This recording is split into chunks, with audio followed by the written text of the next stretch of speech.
Habari mtazamaji, karibu katika studio zetu za DRM, yani Disease Reversal and Mitigation. Tunapokualika katika kipindi murua sana haswa kuhusu afya za watoto wetu.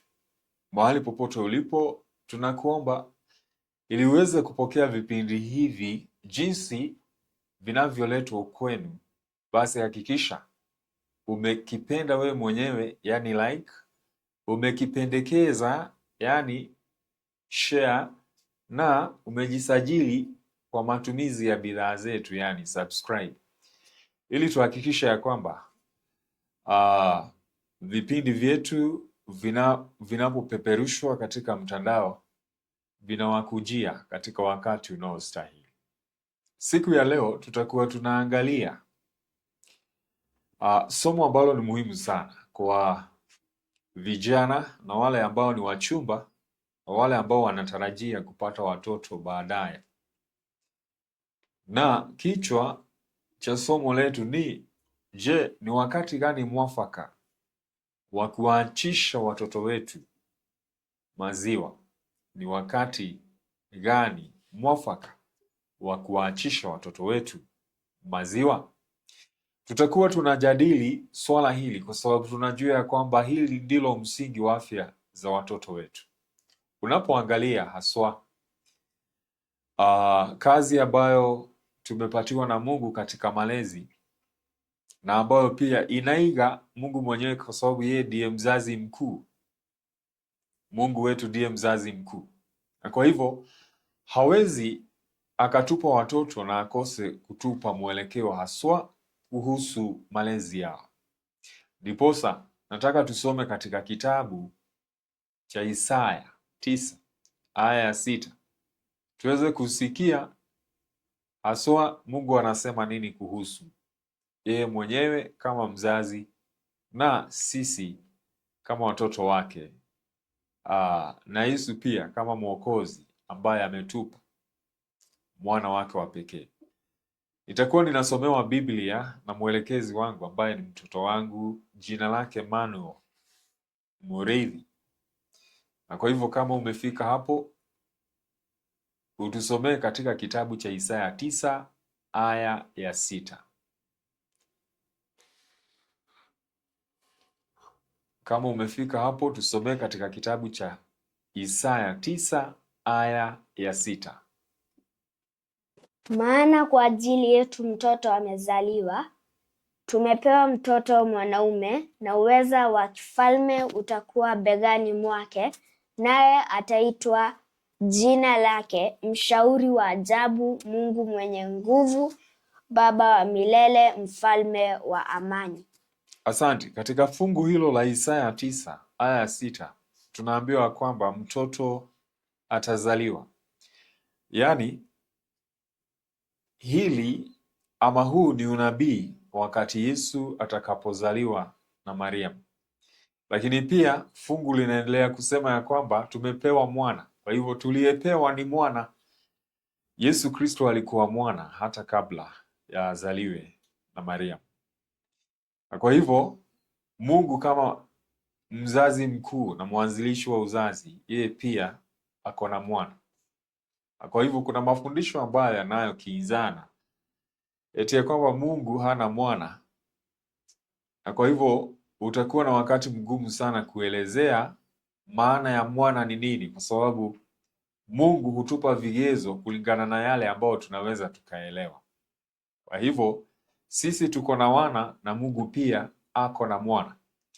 Na akasema ya kwamba katika unabii wa Isaya ya kwamba atakuja kuwa baba wetu mkuu. Kwa hivyo mamlaka yote yaliyo na Mungu yatapatiwa mwana. Yeye ataitwa baba mkuu, ataitwa Mungu wetu, kwa sababu yeye ni mwana wa Mungu, na kwa hivyo ako na sifa zote za uungu, lakini ni mwana wa Mungu. Na kwa hivyo Mungu akiwa mzazi mkuu anatupa maelekezi haswa kuhusu malezi ya mwanawe, na anataka pia nasi tuweze kuwalea watoto wetu katika njia inayostahili. Kwa hivyo tutakuwa tunaangalia somo ambalo tuko na kigezo katika Biblia na ni Mungu kuhusu jinsi ya kuwalea watoto wetu. Swala ambalo tutakuwa tunaangalia ni wakati gani mzuri zaidi wa kuwaachisha watoto wetu maziwa.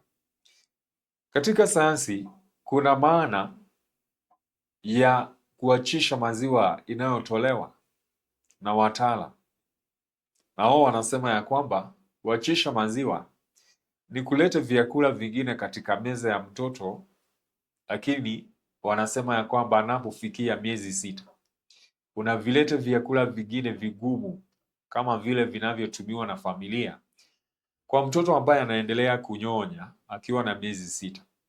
Na hapa ndipo hoja iko, kwa sababu lazima tuangalie kama huu ni ukweli ama sio ukweli, kwa sababu jinsi tutakavyotatua swali hili litakuwa linaamua kama tutakuwa tunaweka msingi wa afya kwa watoto wetu ama msingi wa magonjwa kwa watoto wetu. Kwa hivyo wataalamu wa sayansi wenyewe wanapendekeza ya kwamba tuweze kuvileta hivi vyakula mtoto akiwa na miezi 6. Je, huo ni ukweli ama sio ukweli?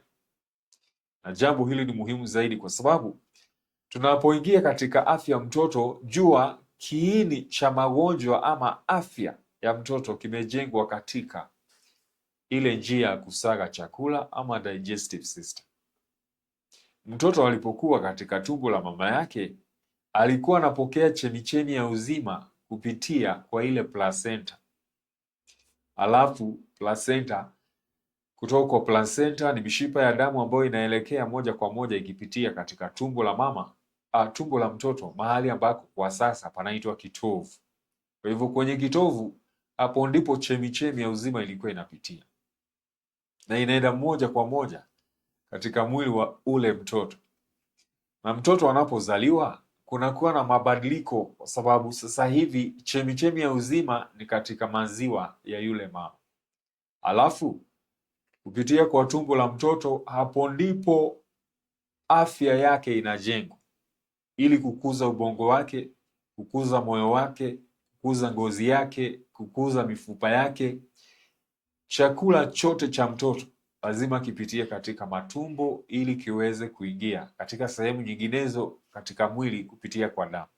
Kwa hivyo sehemu ya matumbo ni ya muhimu sana. Kwa hivyo tunapoamua ni wakati gani mwafaka wa kuleta vyakula vingine kando na maziwa ya mtoto ama kumwachisha mtoto maziwa, ningependa tuwe na hekima sana kujua jinsi tumbo la mtoto linavyofanya kazi, ama kuangalia kama tumbo hili limekomaa vizuri kuweza kupokea vyakula vingine. Haya ndiyo mambo ambayo tutaangazia kwa uzito sana. Kina mama wengi wanapata maelekezo kutoka kwa mahospitali ambako wanapatiwa kitabu hiki kiweze kuwa mwongozo wao kuhusu ni wakati gani watakapoachisha watoto wao maziwa ama kuleta vyakula vingine. Na kwa hivyo hapa niko na nakala ya kitabu ambacho kinatumika ili kiweze kuongoza kina mama jinsi ya kuwalisha watoto wao. Na kwa hivyo unapofungua kitabu hiki, katika sehemu ya ukurasa wa nyuma, ukurasa ulio mrefu, utagundua mambo ya ajabu sana, ya kwamba katika mwezi wa 6 washauri wa afya wanapendekeza ya kwamba mama anaweza akamwanzisha mtoto wake maziwa ya ng'ombe, nyama za ng'ombe na nyama zingine zikiwemo za insects. Hivyo ndivyo ilivyoandikwa hapa. Na swali kuu ambalo tunajiuliza ni je, inastahili kuwa hivyo ama ni madhara yapi tutayapata wakati umeleta maziwa ya ng'ombe ama nyama katika chakula cha mtoto ambaye hata hajakamilisha mwaka mmoja? Hayo ndiyo mambo ambayo tutazidi kujadiliana, na hili somo litawafaidi sana wale ambao hawajapata mtoto ama wale angalau wanaendelea kulea watoto wao. Kwa hivyo tunapoendelea pamoja, tutaweza kupata vigezo kadha ambavyo ni vya kuaminika haswa katika Biblia na mambo ya asili, yaani kuangalia umbile la mtoto yule na tuweze kuona anatupatia mawasiliano gani hasa kuhusu jinsi anavyokuwa. Kwa hivyo tuko na vigezo viwili lazima tuvitumie. Kwanza kabisa ni Biblia. Kitu cha pili ni umbile la yule mtoto. Nataka tusomewe katika kitabu cha Biblia, kitabu cha Mwanzo 21 aya ya 8. Tujue watoto katika Biblia, je, waliachishwa maziwa namna gani ama wakiwa katika umri upi, ili tuweze kujua kama sisi tuweze kufurahia afya nzuri za watoto wetu, tunaweza tukawaiga wale watoto wa Biblia. Msomaji wangu, kama umefika katika kitabu cha Mwanzo 21 aya 8, ningeomba utusomee. Kitabu cha Mwanzo 21:8 kinaongea kuhusu Ibrahimu wakati Isaka alikuwa amefikia umri wa kuachishwa maziwa. Mwelekezi wangu, nisomee katika kitabu cha Mwanzo 21:8. Inasema nini?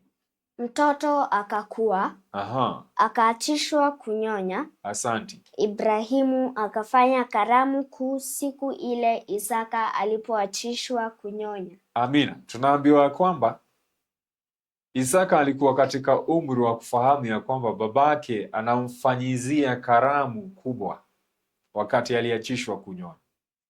Kwa hivyo alikuwa mtoto mwenye umri mkubwa kidogo zaidi kuliko umri ambao kina mama wa leo huwaachisha watoto wao maziwa.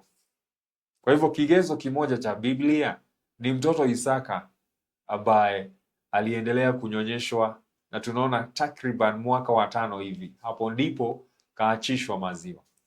Kitabu kingine ni katika Samueli wa kwanza 1:24 kuhusu mama mmoja ambaye anaitwa Hana, na ambaye alimweka wakfu mtoto wake Samueli kwa sababu ilikuwa zawadi kutoka kwa Mungu. Kwa hivyo akaahidi huyu mtoto atakapokuwa ameachishwa maziwa atampeana kwa Mungu, na hivyo ndivyo alivyofanya. Tunaambiwa nini? Msomaji, nisomee katika Samueli wa kwanza 1:24.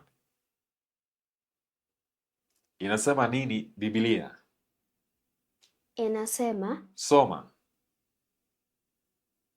Samueli wa kwanza 1:24 kuhusu kisa cha Hana. Tusomee. Naye alipokuwa amekwisha kumwachisha maziwa, akamchukua pamoja naye na ng'ombe 3 na efa moja ya unga na chupa ya divai, akamleta nyumbani kwa Bwana huko Shilo, na yule mtoto alikuwa ni mtoto mdogo.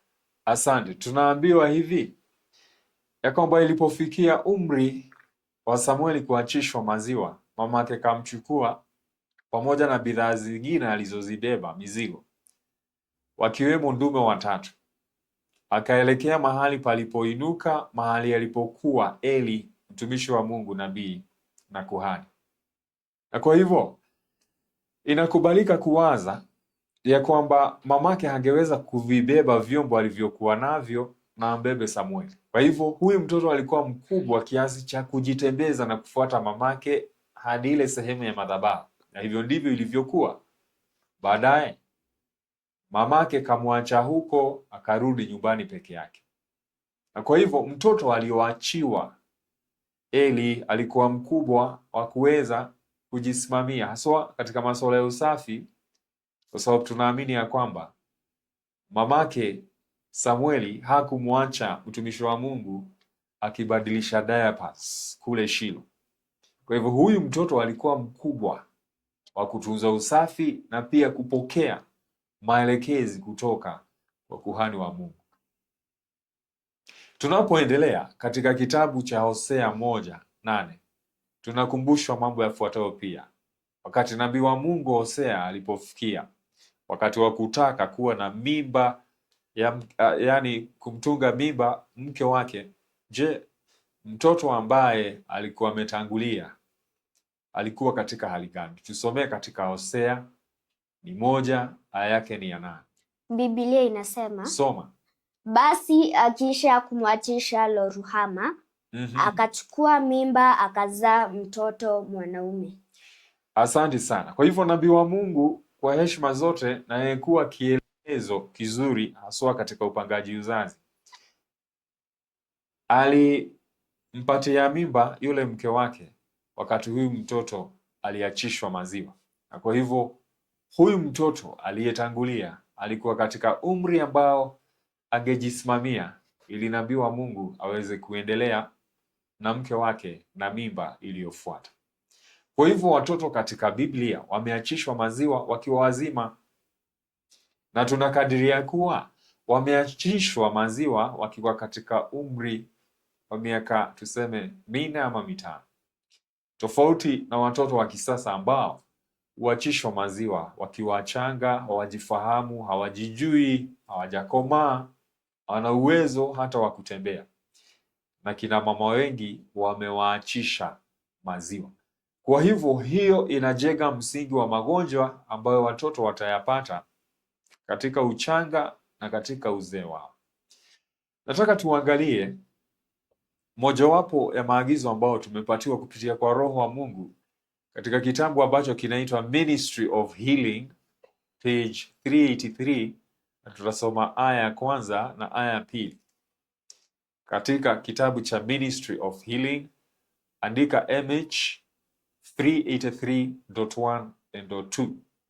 Tunaambiwa ya kwamba chakula ambacho ni mwafaka zaidi kwa matumizi ya mtoto ni kile ambacho maumbile limepatiana, na hivyo ndivyo ilivyo. Hiki ndicho chakula ambacho kitamsaidia mtoto huyu kuwa na lishe bora.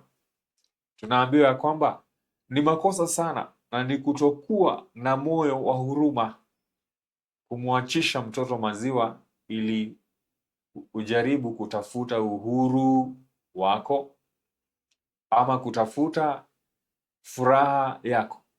Kwa hivyo mtoto lazima aendelezwe kunyonya maziwa wakati wote. Tunaambiwa ya kwamba pia inastahili mama yoyote ambaye anamnyonyesha mtoto aangalie mtoto wake yeye mwenyewe, asije akamwachia mwingine, kwa sababu mtoto huiga tabia za anayemlea. Kwa hivyo inastahili sana mtoto achukue mamlaka ya kumlea mtoto wake yeye mwenyewe. Kwa sababu gani? Ni makosa sana kulelewa mtoto na mama mwingine ama na mjakazi ama na mtu mwingine yoyote, kwa sababu mtoto huiga tabia ama hisia za mtoto za mlezi wake. Kwa hivyo Mungu alikusudia kwamba watoto wote walelewe na mama yao mzazi. Kuna jambo lingine ambalo pia ni la muhimu haswa katika malezi ya mtoto. Unapoendelea kusoma kitabu hicho sehemu ambayo niliwatajia MH 383, utapata kugundua ya kwamba kuna umuhimu sana wa kuwafunza watoto wetu kula vyakula kwa wakati unaostahili, na kula kwa sababu wanakula waishi, si waishi ili wale. Kwa hivyo tabia hizi atafunzwa mtoto na mama yake, ili mtoto afunzwe majira ya kula chakula, ya kwamba afunzwe wakati wote sio kula. Ndio sababu wakati mtoto amezaliwa, kwa sababu yeye huwa na tumbo dogo, inastahili huyu mtoto anyonyeshwe kila baada ya masaa 3, na hiyo inastahili kwa sababu tumbo ni dogo, haliweki maziwa mengi, na kwa hivyo kwa mchana mzima ama kwa siku nzima atanyonya mara 8. Lakini jinsi huyu mtoto anavyoendelea kukua na tumbo lake linaendelea kunenepa, basi atapunguza vipindi ambavyo anaamuka ili kunyonya. Kwa hivyo lazima tuweke majira haya yakiwa vile bila kubadilika, kwa sababu kubadilisha majira ya kunyonyesha mtoto pia kunabadilisha tabia yake. Jua ya kwamba maziwa haya yako na homoni, yako na dawa ambazo zinajenga ubongo wa huyu mtoto. Kwa hivyo mtoto ambaye ametulia anaweza kujua vipindi, anaweza kugojea, yani mtulivu, ako na subira, hujengwa katika jinsi ambavyo tunampatia ama tunamnyonyesha. Kwa hivyo mama, hakikisha ya kwamba majira ambayo unanyonyesha mtoto wako hayabadiliki. Kwa hivyo ni kumaanisha ya kwamba mama ambaye ni mlezi mzuri atahakikisha ya kwamba yuko karibu na mtoto wakati wa malezi yake. Angalia kina mama wengi wako na shughuli za kazi, wengine hata wanakamua maziwa wanayaachia wajakazi wao. Hatuwezi tukahakikisha ya kwamba maziwa yanapotolewa kwa matiti yatakuwa safi, haiwezekani. Hatuwezi tukahakikisha pia maziwa yanapotolewa kwa matiti yatakuwa katika viwango vya joto ambavyo vilikuwamo wakati maziwa yalikuwa katika matiti. Kwa hivyo njia moja ya kuharibu matumbo ya mtoto na kuharibu afya ya mtoto ni katika kubadilisha yale maziwa na kuyaweka katika mazingira mengine kando na matiti ya mama yake. Kwa hivyo somo hili ni la muhimu zaidi, haswa kwa wazazi ambao ni watarajiwa na wale ambao wanaendelea na malezi ya watoto. Ni vizuri pia ijulikane ya kwamba watoto ambao wanakuwa wanahitaji kufunzwa utulivu, na njia moja ya kuwafunza utulivu na kuwa na hisia za kiutu ambazo mtoto ako na amani, mtoto ni baraka, na mtoto ambaye tabia yake imetayarishwa tangu mwanzo, ni kuhakikisha ya kwamba maziwa ambayo huyu mtoto atanyonya ni yale ya mama yake. Tusije tukalete vyakula vingine wakati mtoto hajakamilisha kile kipindi cha kunyonya, kwa sababu tunapoleta vyakula vingine, hivyo ndivyo tunavyobadilisha tabia ya huyu mtoto. Kwa hivyo tutahakikisha ya kwamba maziwa ambayo ama chakula ambacho huyu mtoto anapokea ni maziwa ya mama yake, na katika kipindi cha kunyonyesha ni kipindi cha utulivu, cha kumwangalia mtoto, cha kumfurahia mtoto, kwa sababu wakati mama ametulia katika kunyonyesha mtoto bila kutatizwa na shughuli zingine kama kuangalia simu, kama kuangalia televisheni, kama shughuli zingine, basi homoni ambazo zinatengenezwa katika ubongo wa mama ili kusisimua maziwa zinatayarishwa kwa wingi. Na kwa kutulia katika mtoto utahakikisha ya kwamba chemichemi ile ya maziwa ya mtoto haipungui. Na tena mtoto atafurahia, kwa sababu jinsi mama anavyofurahia mtoto wake ndivyo anavyosisimua homoni ambazo zitatolewa kwa maziwa na zitaendelea kumsisimua yule mtoto. Kwa hivyo mtoto anatayarishwa katika tabia ya furaha, tabia ya subira na tabia ya kuwa na utu wema akiwa mchanga. Katika swala la watoto kuwa na tabia ya ulafi, inaweza ikatayarishwa wakati yule mama anamnyonyesha mtoto wake, kwa sababu jinsi tulivyosema, usipopanga majira ya kumnyonyesha mtoto wako yakawa sawa na yakawa wakati ule uliotarajiwa wakati wote katika mchana mzima, yaani unahakikisha kama wewe unamnyonyesha mtoto wako saa 6, hakikisha unamnyonyesha saa 6 siku zote katika kipindi kile cha kunyonya. Kama unamnyonyesha mtoto wako saa 9 na baada ya saa 9 unamnyonyesha saa 1 na baada ya saa 1 unamnyonyesha saa 4, hebu yawe majira hayo ni sawa wakati wote. Usije ukayabadilisha, kwa sababu ukiyabadilisha pia unaharibu tabia ya yule mtoto. Kwa hivyo tupange vipindi vya kunyonyesha mtoto vikiwa sawa. Na jambo hili halitawezekana kama huyu mama ako na shughuli zingine, kama ako na haraka ya kurudi kazini, kama ako na haraka ya kurudi shuleni. Jambo hili halitawezekana. Kwa hivyo unaweza ukaona ya kwamba shetani ametuingiza katika mtego mkubwa zaidi wa kuwaharibu watoto wetu wakiwa wachanga, kwa sababu ya yule mama kuwa na shughuli nyingi mpaka amesahau utaratibu wa kumnyonyesha mtoto katika majira ambayo yamepangwa na majira ambayo ni sawa wakati wote. Jambo lingine ambalo ni vizuri tujue haswa kuhusu lishe ya mtoto ni ya kwamba hata wakati tutakapoleta vyakula ambavyo ni tofauti na maziwa ya mtoto. Tutahakikisha kwamba vyakula hivyo sio vile vyakula ambavyo ni tamu. Yaani unaposoma kitabu cha Ministry of Healing page 384.1 inasema ya kwamba usije ukalete vitu tamu tamu katika chakula cha mtoto, kwa sababu jambo hili litamtayarisha mtoto wako awe mlafi, na baada ya kuwa mlafi basi utajenga magonjwa kuanzia wakati huo na kuendelea.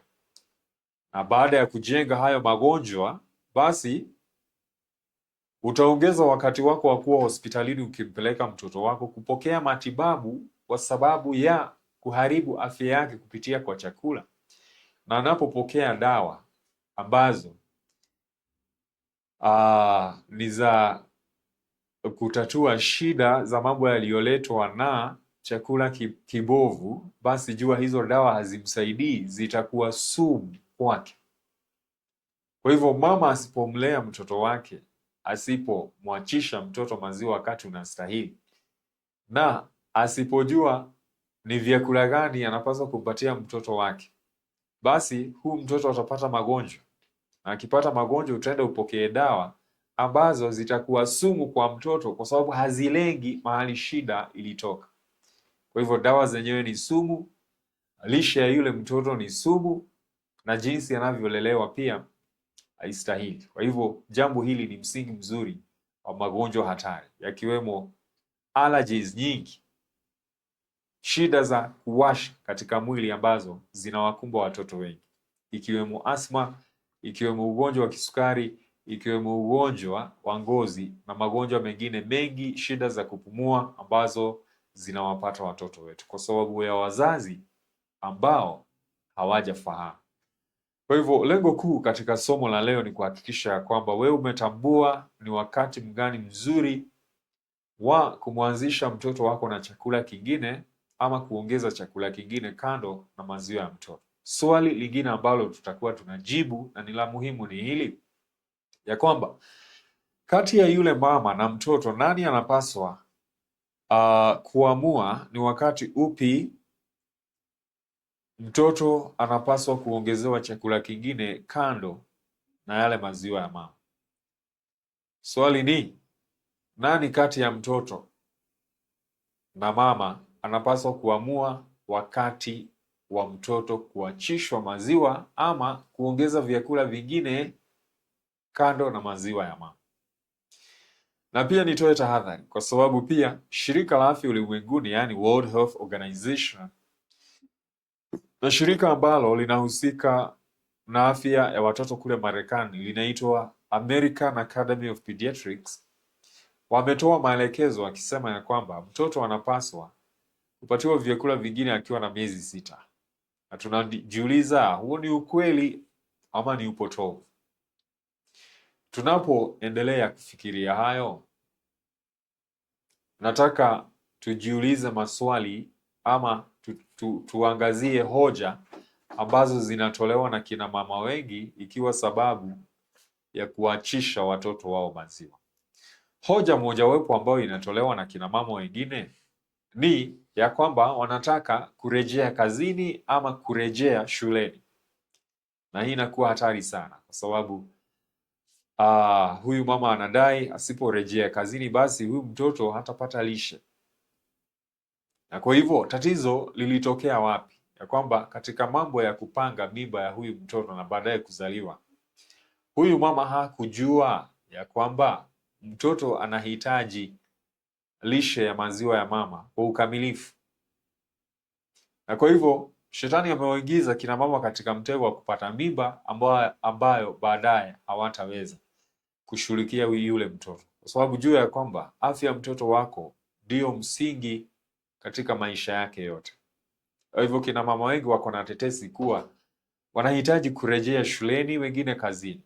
Na tumeona hivyo kwa kina mama wachanga ambao wamewaachia watoto wao, wazazi wao, ndugu zao ili waweze kurejea kazini na wengine waweze kurejea shule. Tetesi nyingine inayotolewa na kina mama ni ya kwamba wanataka tu kuwa huru, yaani wanataka kutafuta jambo la kuwapatia uhuru, wanataka kujiunga tena na wenzi wao, wanataka kuwa na uhuru wa kusafiri. Wengine wanataka kwenda mataifa ya nje, wengine wanataka kusafiri mahali, wengine wanataka kujiunga na wenzi wao ambao hawana watoto. Kwa hivyo kuna kina mama wachanga ambao kwa sababu hawana hekima wanafikiria kwamba kuwa na mtoto ni jambo la aibu. Kwa hivyo hataki kuonekana akinyonyesha mtoto, hivyo wanataka huu uhuru, na hili limechangia kuharibu afya ya watoto wachanga. Kwa hivyo hizo ni tetesi ambazo haziwezi zikasimama haswa katika malezi mazuri, na mbele ya Mungu tetesi kama hizo kwa hakika tutakuwa na kesi ya kujibu mbele za Mungu kwa sababu ya kuacha watoto wetu bila maziwa ya mama, ili hali Mungu alitubariki na maziwa mengi ya kuweza kuwanyonyesha watoto wetu. Kwa hivyo unaposoma kitabu cha Counsels for the Church page 140, yani ukurasa wa 140 aya ya 4, 140.4, utapata maneno yafuatayo ya kwamba chakula kizuri zaidi kwa yule mtoto aliye mchanga ni kile ambacho maumbile yamempa, yani yale maziwa ya mama. Na kwa hivyo chakula hiki hakipasi kunyimwa mtoto. Usinyime mtoto wako maziwa. Ya kwamba ni kutokuwa na moyo wa huruma kwa mama yoyote, kwa sababu anataka kuwa na uhuru wa kujifurahisha, kumwachisha yule mtoto wake maziwa.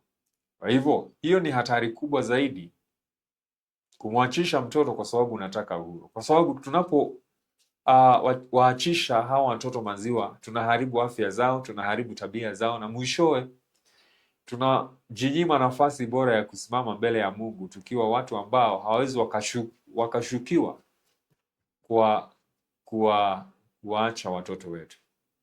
Sababu nyingine inayopatiwa ama mama anayotoa ya kumwachisha mtoto maziwa ni ya kwamba maziwa yamepungua. Swali kubwa tunalojiuliza ni hili: maziwa yamepungua kwa nini?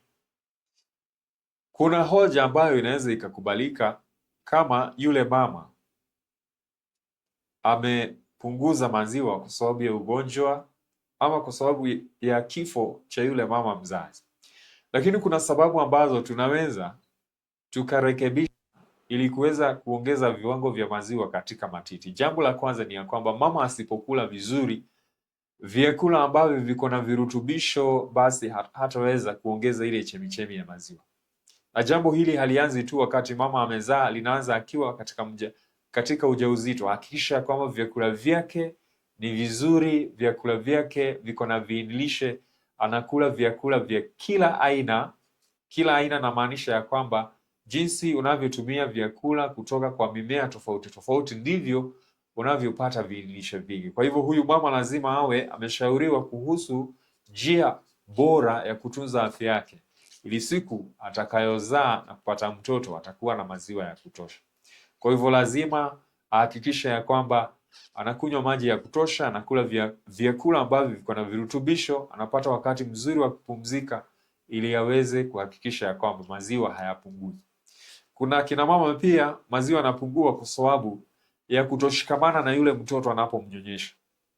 Nilisema awali ya kwamba unaponyonyesha mtoto hakikisha unamwangalia, hakikisha unamfikiria, unaangalia ama unafikiria jinsi maziwa yanavyotoka, unatabasamu na mtoto wako na hakikisha unamwangalia macho. Hata kama hakuangalii, angalia mtoto wako macho. Wachana na simu, wacha kuangalia televisheni, wacha kuangalia mahali pengine, wacha kujishughulisha na shughuli zingine. Angazia mtoto wako, na hivyo ndivyo utakavyosisimua maziwa mengi. Kwa hivyo jambo moja ambalo limechangia maziwa kupungua ni yule mama kutojali yule mtoto anapoendelea kumnyonyesha. Jambo lingine ambalo linapunguza chemichemi ya maziwa ni mama aliye na mawazo mazito ama mashaka. Na kwa hivyo katika nyumba yoyote iliyo na bwana na yule mama na kuna mtoto mdogo, kunapaswa kuhakikishwa kwamba yule mama ako na amani. Kwa hivyo yule mume wa ile nyumba atahakikisha ya kwamba mke wake ako na amani. Mama asiye na amani hatakuwa na maziwa ya kutosha, na kwa hivyo hiyo itakuwa balaa kwa yule mtoto aliye katika hiyo nyumba, kwa sababu yeye naye ataweza kupokea maziwa. Sababu nyingine inayotolewa na kina mama ya kuachisha watoto wao maziwa ni ya kwamba wanataka kuwa yani ni mambo ya urembo, cosmetics. Yani ameambiwa ya kwamba kuna hii dhana ambayo inasema ya kwamba wakati matiti imenyonywa inalegea na inaanguka. Kwa hivyo hataki matiti yaanguke, kwa hivyo akiona inaanguka anamwachisha mtoto wake. Na hivi imeonekana miongoni mwa kina mama wachanga, sio wale wa kitambo. Hawa wachanga wanajali sana jinsi watakavyoonekana na watu ambao hawajui zaidi ya lishe bora ya mtoto wake. Jua ya kwamba mtu ambaye unahangaika kwaye, ati utaki matiti yaanguke ili usije ukakaa vibaya, jua huyo mtu ni mtu wa nje. Mtoto wako ni mtu wa ndani. Hiyo ni picha yako, hizo ni genes zako. Sasa bona ukasabaratisha maisha ya mtoto wako kwa sababu ya mtu ambaye ni wa nje na hatakuwa nawe siku zote. Heri ungerutubisha mtoto wako ambaye utakuwa naye miaka yote, na mbele za Mungu utatoa hesabu ya vile ulivyotunza huyu mtoto wako. Jambo lingine ambalo linaweza kuwa tetesi ama sababu ya kina mama kuachisha watoto wao maziwa ni kupata mimba nyingine. Na hapa tunahitaji hekima, kwa sababu mama anapoharakisha kupata mimba mingine, basi yale maziwa yaliyopo yanakuwa chachu na mtoto ambaye ananyonya anaikataa kwa sababu haina ladha. Kwa hivyo upangaji uzazi nao unasaidia kuzuia mimba zingine kuingia wakati mama anaendelea kunyonyesha. Na mojawapo ya njia ambazo zinazuia mimba wakati mama ako katika kunyonyesha ni kuhakikisha ya kwamba atanyonyesha huyu mtoto kikamilifu wakati wote bila kuleta vyakula vingine, kwa sababu unapoleta vyakula vingine basi kiwango cha maziwa ambacho mtoto ananyonya kinapungua, na kwa hivyo maziwa kunyonyesha ingekuzuia mimba. Lakini unapoachisha mtoto wako kunyonya ama unaleta vyakula vingine, basi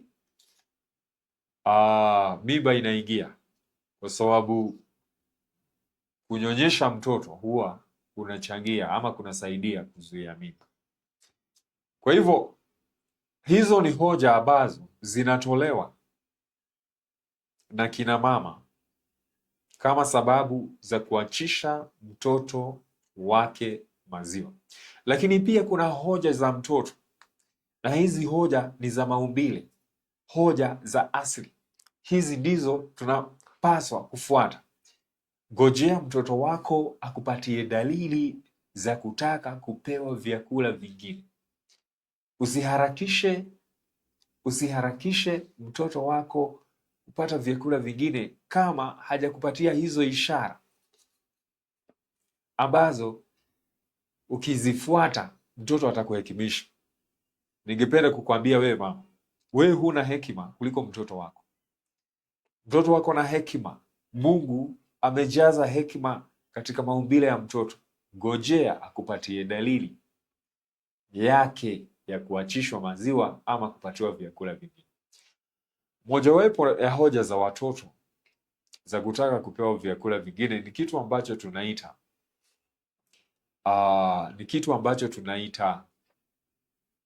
mtoto yule lazima afikie mahali pa kutaka kula hicho chakula. Yaani atakuwa na kuangalia unapochota chakula chako, anaandamana na wewe unapopeleka chakula mdomoni, halafu unaporejesha kijiko tena katika sahani yako anakufuata. Kwa hivyo unaona huyo mtoto ako na hekima, anakitaka chakula, anakifuata. Na wakati mwingine atanyosha mkono wake akishike chakula akielekeza kwa mdomo. Hiyo coordination ni ya muhimu sana, kujua ni wakati gani mwafaka wa kuleta vyakula vingine kando na maziwa. Kando na maziwa. Kwa hivyo ngojea coordination ama mtoto wako kuanza kujenga hiyo haja kutaka chakula na kukifikia na kukishika na kukipeleka kwa mdomo. So huo ndio wakati mzuri zaidi. na haswa wakati kama huu wakati kama huu unatokea mtoto akiwa na mwaka mmoja. Kwa hivyo angalia sana sana sana dalili ambazo mtoto wako anakupatia. Pia tunaona ya kwamba mtoto anapofikia wakati wa kutaka chakula kingine, kipindi chake cha kuwa katika usingizi huwa kinapungua, kwa sababu unajua mtoto ambaye analala wakati wote hatapata nafuu baada ya kula chakula kingine isipokuwa maziwa, kwa sababu unajua vyakula vingine ni vizito kusaga, ni vigeni kwa mtoto, kwa hivyo vinasababisha uchovu. Na kina mama ambao wameleta vyakula vingine wanajua hivi ya kwamba kama mtoto alipatiwa vyakula vingine wakati alikuwa anaendelea kunyonya, utagundua ya kwamba huwa anapoteza uzito kwanza, kwa sababu chakula kile ni mzigo kwake, na jinsi kinavyosagika sio kwa urahisi kama yale maziwa ya mama yanavyoingia kwa damu. Kwa hivyo unapoleta vyakula vingine uzito wake unapungua, na hii inakwambia kwamba chakula hicho ni kama ugonjwa kwake, ni kizito kusaga, kwa sababu hata viwango vya asidi ambayo tunaita hydrochloric acid ndani ya tumbo ya mtoto haijafikia viwango vya kusaga chakula. Kemikali zingine kama enzymes mtoto hana, kwa sababu hana uwezo wa kukisaga hicho chakula, kwa hivyo ni mzigo kwake. Chakula ambacho kinamfaa zaidi ni chakula ambacho tunasema ni maziwa, kwa sababu maziwa haihitaji kusagwa, yanaingia moja kwa moja katika damu.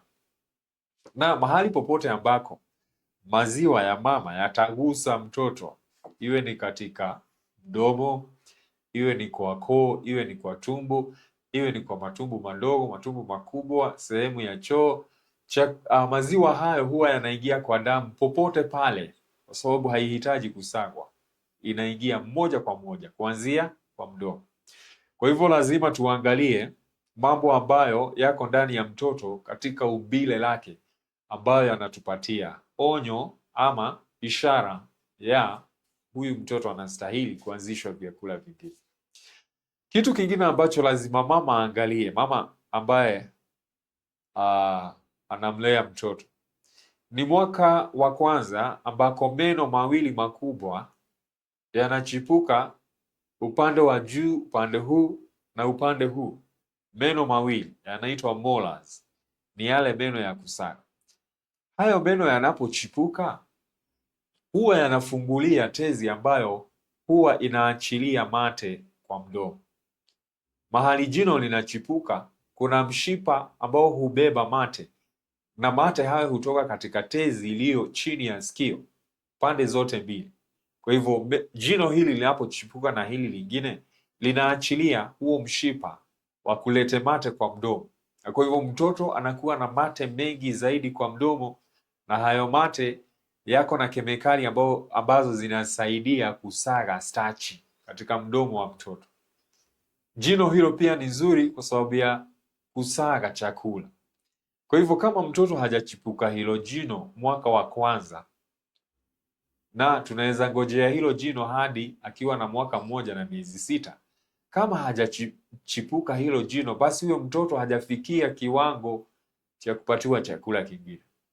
Lakini ni jambo la ajabu la kusikitisha ya kwamba kuna mama walipuuza hilo na wakaanzisha watoto wao wakiwa na miezi 6.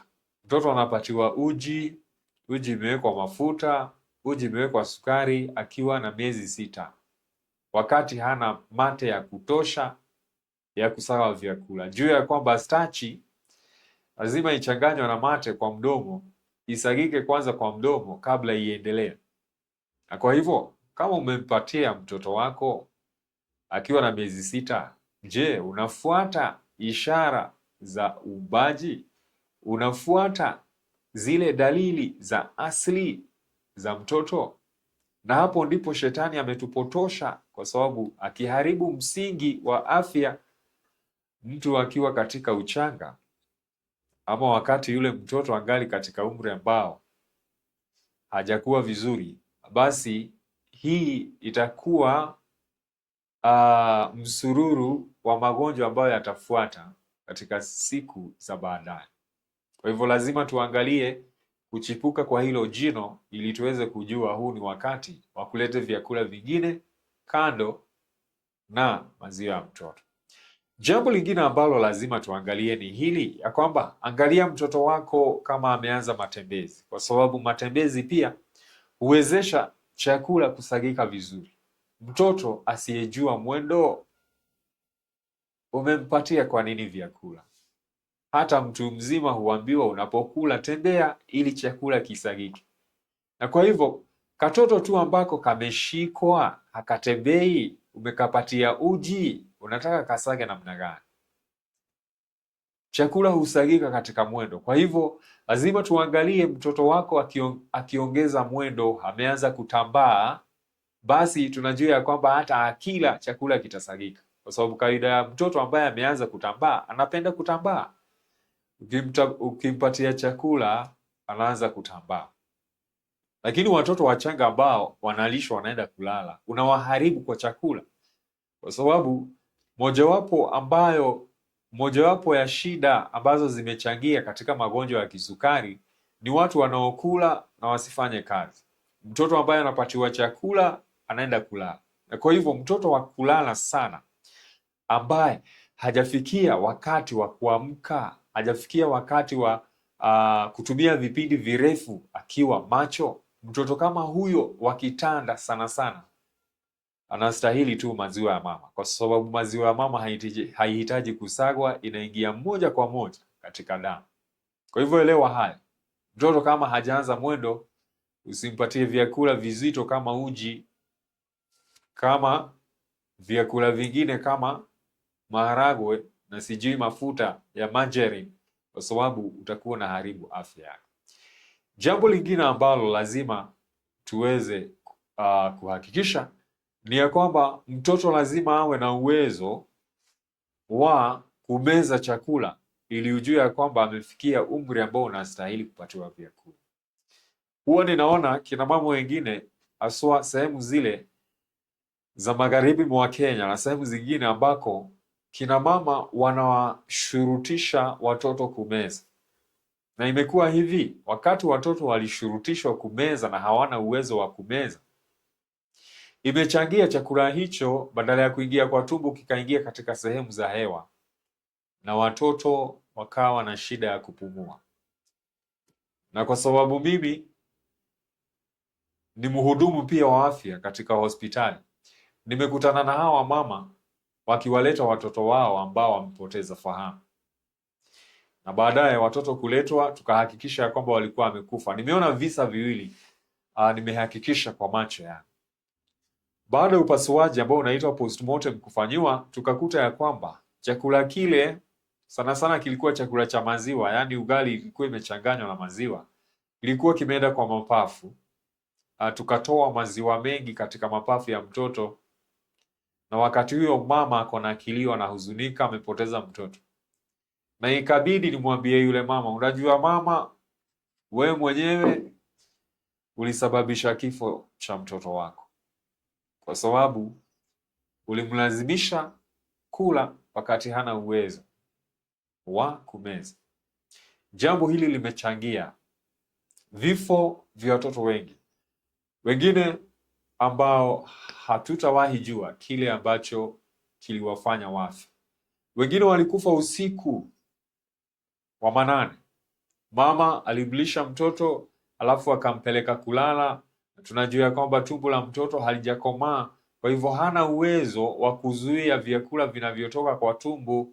Kwa hivyo mtoto akakirudisha kile chakula kikaingia kwa mapafu, mtoto akafa usiku wa manane, na alipoamka yule mama akamkuta mtoto amekufa.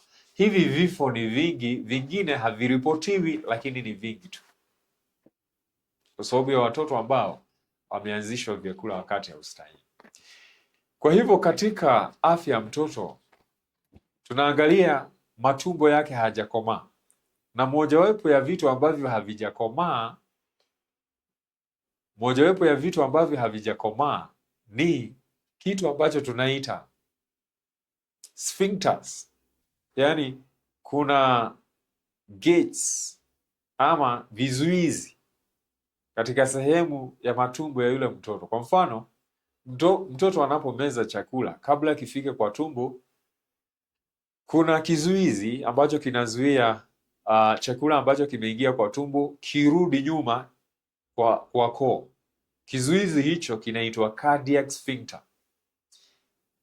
Baadaye chakula kilicho kwa tumbo, kabla kiingie kwa matumbo madogo, kuna kizuizi kingine katikati ya tumbo na matumbo madogo kinaitwa pyloric sphincter, ni kizuizi.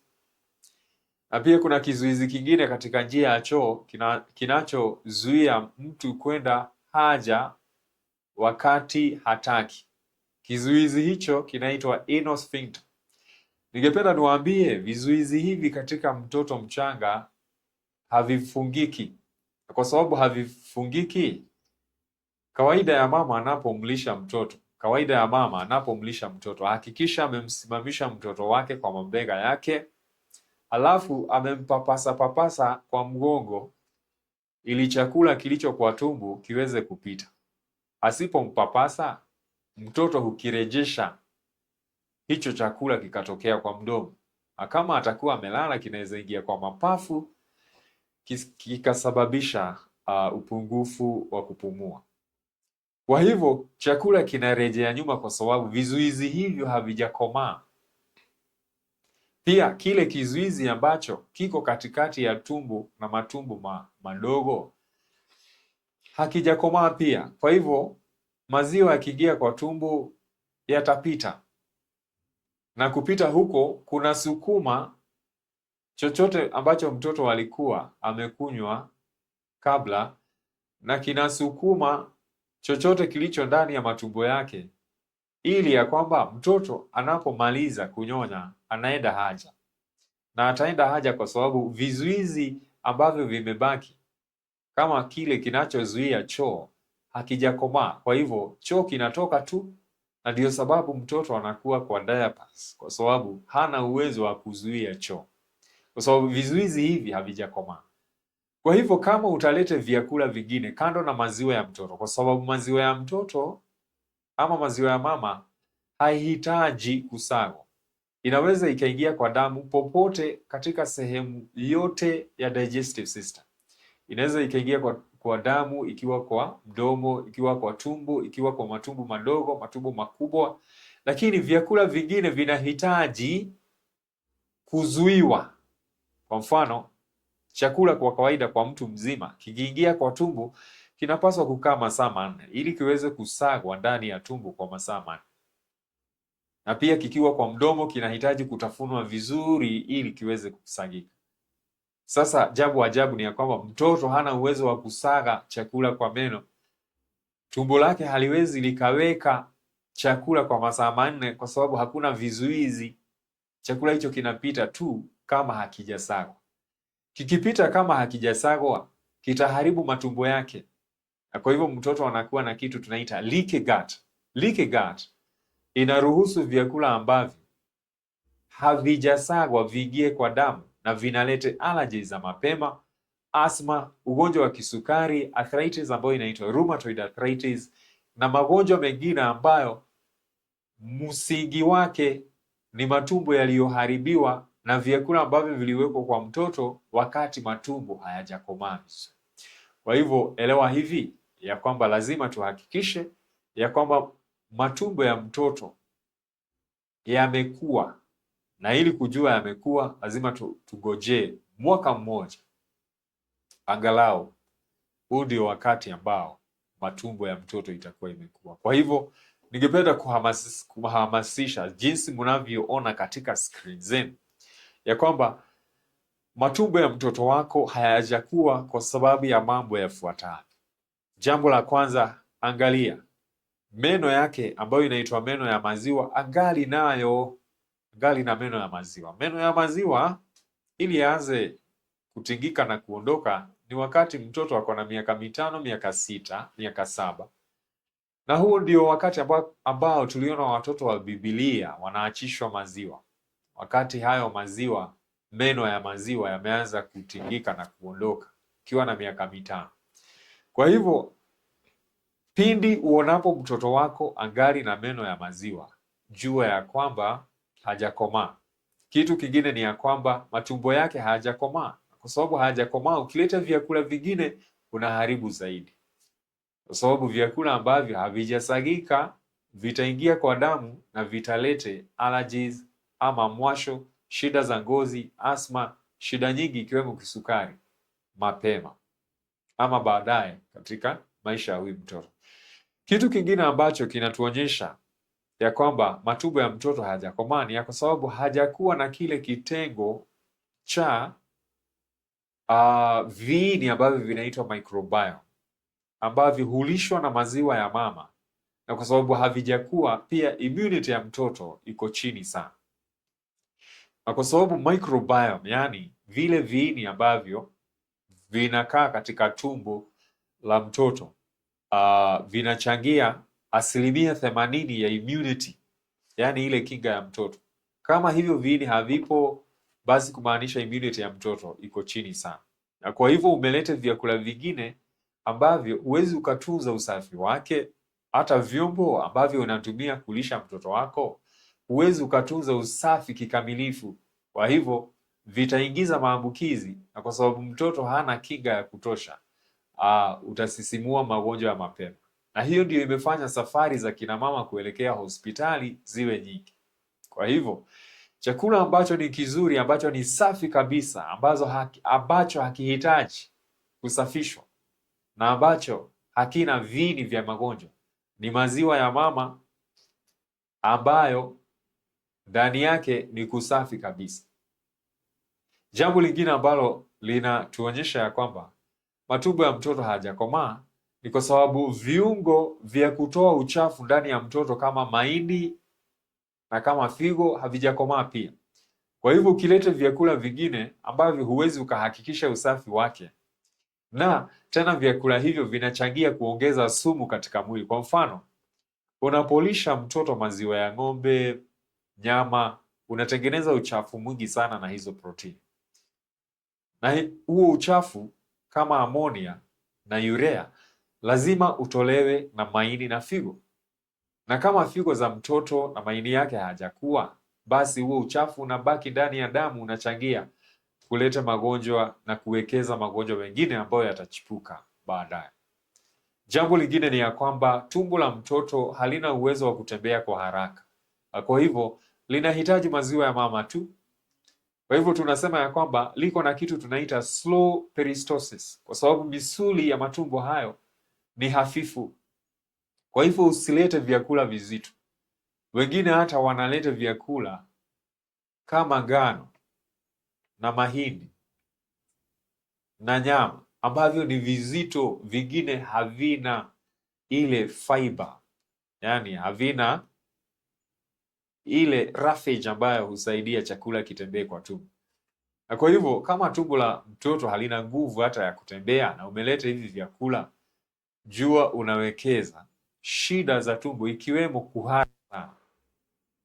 Ukiangalia takwimu, magonjwa ya kuhara yameongezeka zaidi, na hayo magonjwa yanachangiwa zaidi na vyakula ambavyo tunawapatia watoto wetu. Jambo lingine ambalo lazima tuelewe, mtoto hana kemikali za kusaga vitu kama mafuta na carbohydrate, kemikali kama bile, yani yale maji ya nyongo. Enzymes za kusaga ni pungufu, zimepungua sana katika mtoto ambaye hajakamilisha mwaka mmoja. Na jambo la kusikitisha ya kwamba utaona mama ambaye anapatia mtoto uji akiwa na miezi 6, viazi akiwa na miezi 6, na katika hivyo viazi anaweka mafuta, anaweka Blue Band. Je, hujui ya kwamba mtoto hana kemikali za kusaga vitu ambavyo umempatia mtoto wako? Miezi 6 hana hivyo. Kwa hivyo unachangia magonjwa ya mapema, unaharibu mtoto wako pasipo kujua. Kwa hivyo hayo ni mambo ambayo nilikuwa nataka muelewe kabisa, ni ya muhimu zaidi, haswa ili kuweza kuzuia magonjwa ya mapema na kupunguza safari za kuelekea hospitali. Ningependa kukamilisha fundisho hili kwa kusema ya kwamba maziwa ya mama ndiyo mazuri zaidi kwa vyakula vyote ambavyo vinapaswa kupatiwa mtoto. Kwa hivyo mama yeyote ajitahidi, hata kabla ya kupata mtoto, ajitahidi sana kuangalia mambo ya lishe bora, kujipanga jinsi atakavyoendeleza kumnyonyesha mtoto wake akiwa katika utoto mkubwa, yaani ajipange kumnyonyesha mtoto wake zaidi ya miaka 3 kama watoto wa Biblia, na hivi ndivyo utakavyojenga afya nzuri ya mtoto wako, mtoto ambaye hata kukimbiza, hata kuongezea safari za kwenda hospitalini. Uzuri mmoja wa maziwa ya mama ni ya kwamba huwa inabadilika badilika. Maziwa ya kwanza inaitwa colostrum, iko na protini, iko na mafuta, iko na antibodies nzuri sana. Kwa hivyo mtoto anapokunywa maziwa ya kwanza anakuwa na nguvu na kinga kutokana na zile antibodies zilizo katika hayo maziwa. Alafu maziwa yanabadilika tena, yanakuwa nyepesi kidogo. Lakini hata kama itakuwa nyepesi, kama mama atahakikisha ya kwamba anamnyonyesha mtoto zaidi ya dakika 30, kuna maziwa ya nyuma yaliyo na mafuta mengi, inaitwa hind milk. Kwa hivyo kila mama lazima aangaze mtoto wake, amwangalie kwa macho, afikirie kuhusu kumnyonyesha na ajiepushe na shughuli zingine ili mtoto afikie kilele cha kunyonya. Na kilele cha kunyonya ni kutoa hayo maziwa yaliyo na mafuta mengi ambayo ni nzuri sana kwa ubongo wa mtoto. Maziwa ya mama pia hubadilika kulingana ni wakati gani anapomnyonyesha mtoto. Kwa mfano, maziwa ya asubuhi si sawa na maziwa ya jioni. Maziwa saa 6 si sawa na maziwa ya usiku wa manane. Haya maziwa hubadilika kulingana na homoni ambazo huwa pia zinabadilika katika mama huyu anapoamka kumnyonyesha, asubuhi, jioni, wakati wote maziwa haya hubadilika. Na kwa hivyo ndio sababu nikasisitiza, hakikisha majira unayomnyonyesha mtoto wako ni sawa, yanalingana. Kama ni saa 3, saa 3, baada ya saa 3 saa 6, baada ya saa 6 ongeza masaa 3, saa 9, na hayo majira yawe sawa vivyo hivyo. Utahakikisha ya kwamba tabia ya huyu mtoto inalingana na hizo homoni ambazo unatoa nyakati tofauti, na utahakikisha ya kwamba mtoto wako hatakuwa na shida ya kutulia, kwa sababu pia ukosefu wa utulivu ama attention deficit inachangiwa na mtoto ambaye ananyonyeshwa wakati wowote usio na majira, yaani hakuna mpango ama utaratibu katika vipindi vya kumnyonyesha mtoto wako. Kwa hivyo maziwa huwa yanabadilika. Kwa hivyo hakuna chakula ambacho mwanadamu anaweza akatayarisha, ikiwemo ni naan ambayo inaweza ikawa sawa ikabadilika kulingana na majira.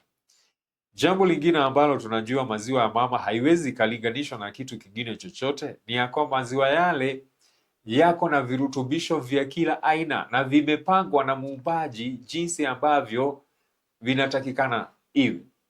Kwa hivyo viwango vya calcium viko sawa, viwango vya iron viko sawa, na iron si nyingi katika maziwa ya mtoto, na tunajua kwa sababu iron inachangia katika maambukizi. Kwa hivyo Mungu amepanga ya kwamba maziwa ya mama yasiwe na iron kupita kiasi, na iron iliyopo iko lakini ni kidogo, lakini inaingia moja kwa moja katika kazi.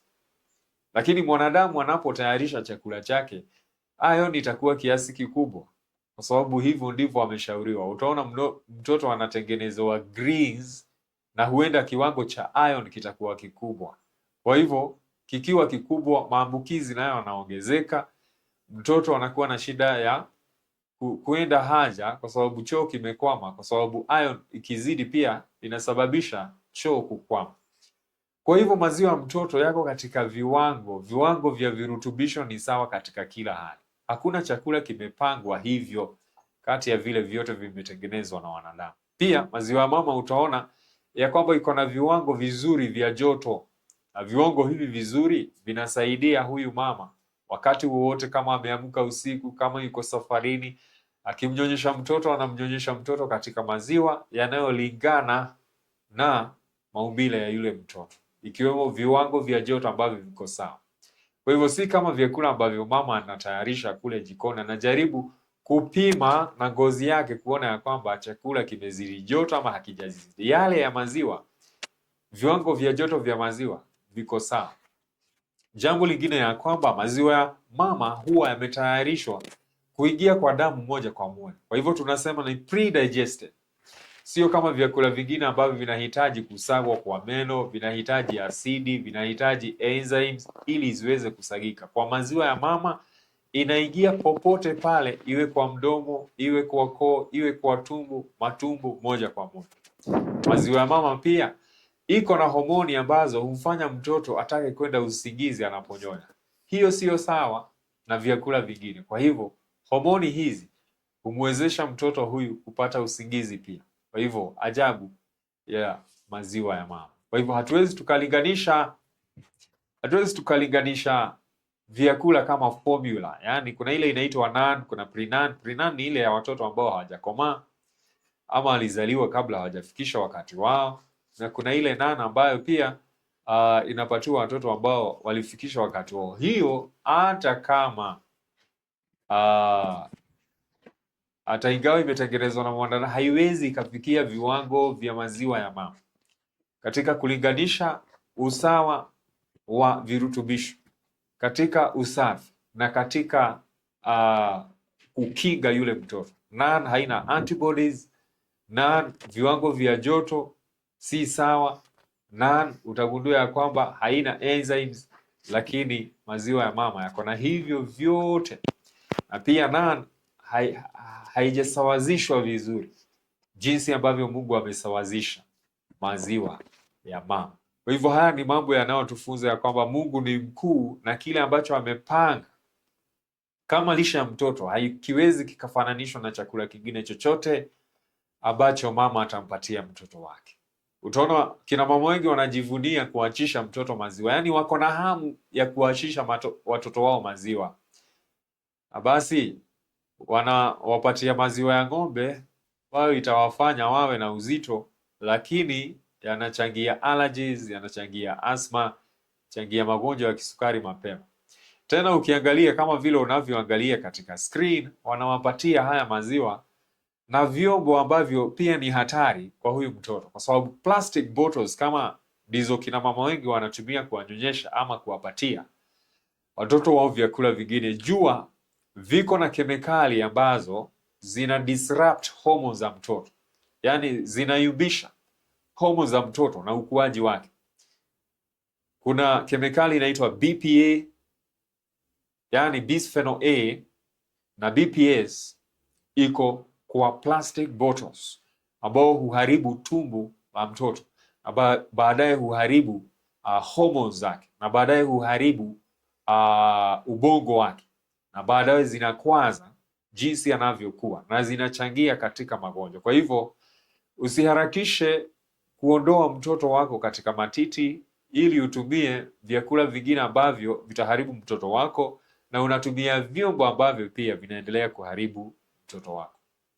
Kwa hivyo maziwa ya mama ni nzuri sana kwa ubongo wake, na kuna tofauti ya maziwa ya mama na maziwa ya ng'ombe, kwa sababu maziwa ya mama iko na mafuta mengi, iko na protini kidogo. Maziwa ya ng'ombe iko na protini nyingi, iko na mafuta kidogo, kwa sababu mafuta ni ya kutengeneza ubongo na Mungu ako na haja ya ubongo. Unapoangalia ndama anaponyonya mama yake, anakuwa na nguvu mara hiyo hiyo ya kukimbia, kwa sababu lazima akimbie kwa sababu ya hatari. Lakini mtoto wa mwanadamu hatembei wakati amenyonya mara ya kwanza.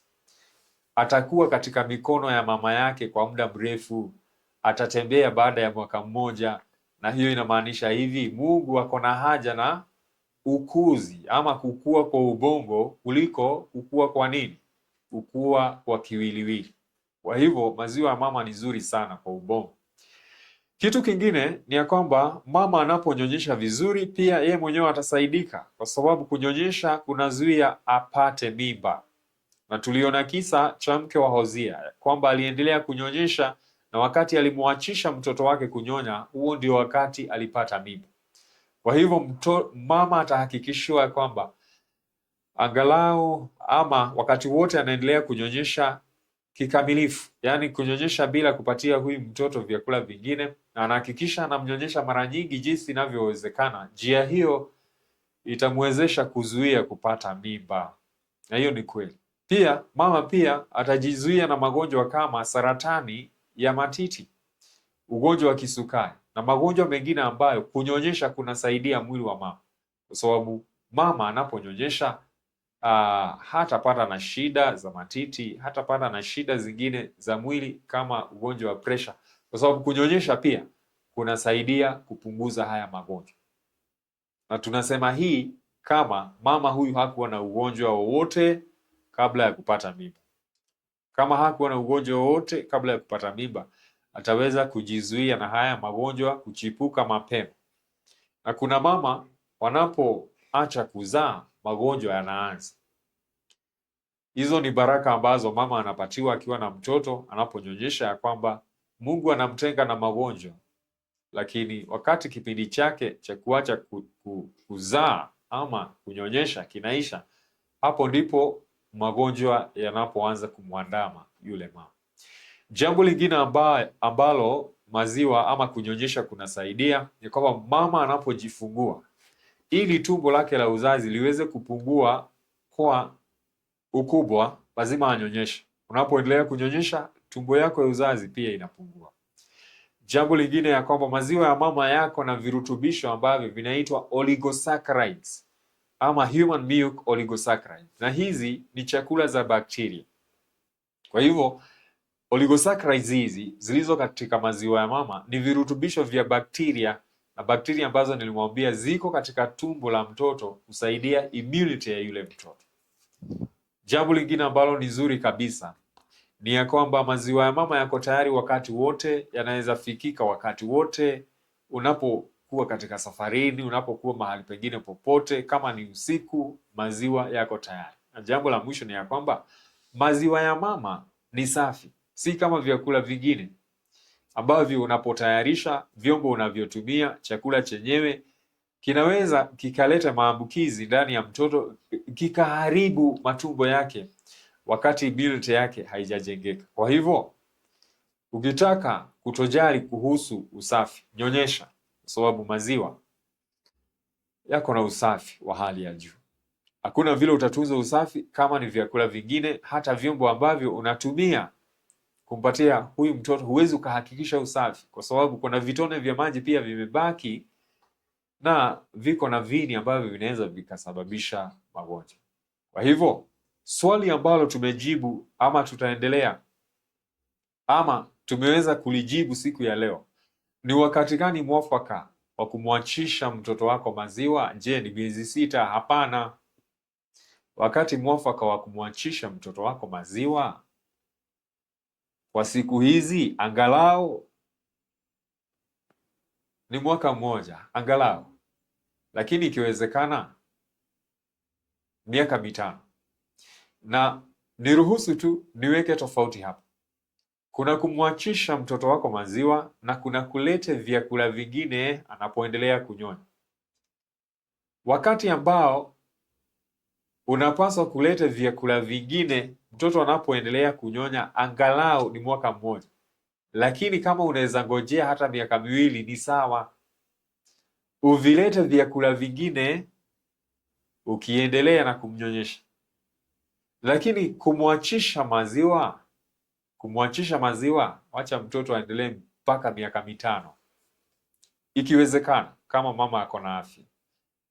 Na ni kwa sababu gani? Hiyo ndio ilikuwa tabia ya watoto wa Biblia.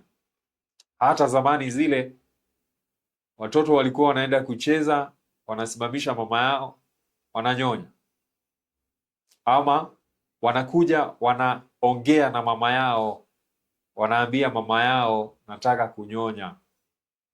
Kwa hivyo walikuwa naongea, wanasema wanataka kunyonya. Watoto wa siku hizi, na shida ni kina mama zao, wanawaachisha maziwa kabla hata hawajajua kuongea, wanawaachisha mapema. Kwa hivyo kuna mambo mawili. Wakati wa kuachishwa maziwa tunaweza fuata mfano wa watoto wa kibiblia, enda miaka 4, miaka 5. Wakati wa kuleta vyakula vingine mtoto anapoendelea kunyonya, tuseme angalau mwaka mmoja, lakini kama utangojea hadi miaka 2 ni sawa, lakini tuseme angalau mwaka mmoja, kwa sababu matumbo ya mtoto hayajakuwa hadi atakapofikisha mwaka mmoja na zaidi. Alafu tusije tukafuata miongozo ambayo inabadilika, kwa sababu mwongozo tulioupata katika kitabu hiki tuliona ya kwamba umejengwa katika wahudumu wa afya na vitabu vya utabibu ambavyo hubadilishwa kila baada ya miaka 5 ama mapema zaidi. Na kuna sheria ilitolewa wakati mmoja na Shirika la Afya Ulimwenguni wakati wa visa vya HIV ya kwamba mama ambao wamepatikana wako HIV positive watanyonyesha miezi 6, baadaye waache kunyonyesha. Na kwa hivyo ikasemekana ya kwamba ilikuwa rahisi kumtambua huyu mama ambaye ameachisha kunyonyesha akiwa na miezi 6 kama mama aliye HIV. Na kwa hivyo hii ikaleta kitu kinaitwa stigma ama aibu. Kwa hivyo ili kuondoa hii stigma, ikasemekana kina mama wote basi wanyonyeshe miezi 6 na baadaye wanaweza wakaleta vyakula vingine ama waendelee kunyonyesha. Kwa hivyo ikawa inawafunika hawa ambao ni HIV positive walikuwa na stigma. Kwa hivyo jambo hili likachukuliwa na kina mama wengi kama sheria, ati lazima uachishe mtoto wako kunyonyeshwa akiwa na miezi 6 ama ulete vyakula vingine. Jua lilitoka wapi? Lilikuwa limejengwa katika masuala ya HIV. Halikuwa limejengwa katika masuala ya afya ya kina mama ambao ni negative. Lakini kila mama siku ya leo anafuata hiyo hoja, akifikiria kwamba hivyo ndivyo inavyostahili kuwa. Sio hivyo. Fuata ishara za asili za mtoto wako ili uweze kujua ni wakati gani mwafaka wa kuleta vyakula vingine kando na maziwa. Na wakati ule mwafaka kabisa ni mwaka mmoja kuvileta vyakula vingine, lakini kumwachisha maziwa anaweza akagojea hadi miaka 5 ama 4 kulingana na nguvu ambazo mama ako nazo. Tumefikia tamati ya somo letu la leo. Ningewaomba ili tuweze kufanya masomo haya yaweze kupatikana kwenu wakati unaostahili na wakati tumeweza kuyaleta katika mitandao, uendelee kulipenda hili somo, yani like, kulipendekeza, yani share, na kujisajili uwe mmoja wa watumizi wa bidhaa hizi zetu. Subscribe. Mungu awabariki. Asante.